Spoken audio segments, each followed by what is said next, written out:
Aujourd'hui, une grande partie de nos emballages est composée de plastique. L'industrie utilise par exemple des PFAS, des polluants éternels, pour rendre les emballages papier résistants aux graisses. Et ils le font grâce à une fine couche de plastique. L'Europe veut interdire ce type d'emballage alimentaire. Des entreprises ont d'ailleurs déjà trouvé des moyens de s'en passer.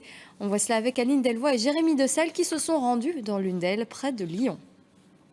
L'emballage de ce moelleux au chocolat est fait de papier. Mais contrairement à la plupart des papiers qui protègent ce genre de produit, il n'y a pas de couche de plastique à l'intérieur, ce qui est totalement innovant. Le gros avantage de cet emballage, c'est qu'il est neutre au niveau de l'environnement, il est 100% recyclable. Également, si le papier vient à s'égarer dans la nature, il est compostable.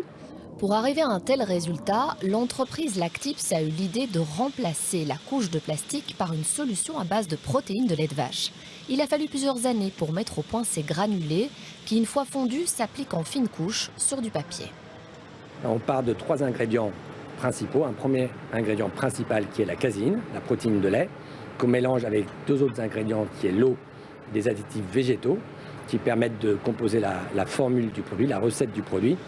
Il faut 41 jours pour qu'un papier enduit de cette solution se désintègre dans du compost. Pour le plastique, c'est 450 jours. Les emballages fabriqués avec ce procédé peuvent conserver des produits comme des chips, des bonbons ou des gâteaux, car ils sont résistants aux graisses, mais ils ne contiennent pas de polluants éternels comme les PFAS. L'avantage de notre emballage, de notre produit, c'est qu'il est soluble dans l'eau. Donc dans la filière de recyclage du papier, notre produit disparaît totalement dans l'eau, sans aucune pollution. Mais la contrepartie, c'est qu'on ne peut pas emballer des produits humides, parce que notre produit disparaîtrait dans ce cas-là. Pour y parvenir, l'entreprise teste d'autres protéines végétales qui offriraient une résistance à l'humidité. Aujourd'hui, l'inconvénient principal de ces emballages plus écologiques, c'est le prix. Ils coûtent en moyenne 9% plus cher que ceux fabriqués avec du plastique. Bien sûr, il y a un impact coût qui est là. Et il faut que les pouvoirs publics, via les réglementations, agissent et nous permettent, nous, de développer ces filières.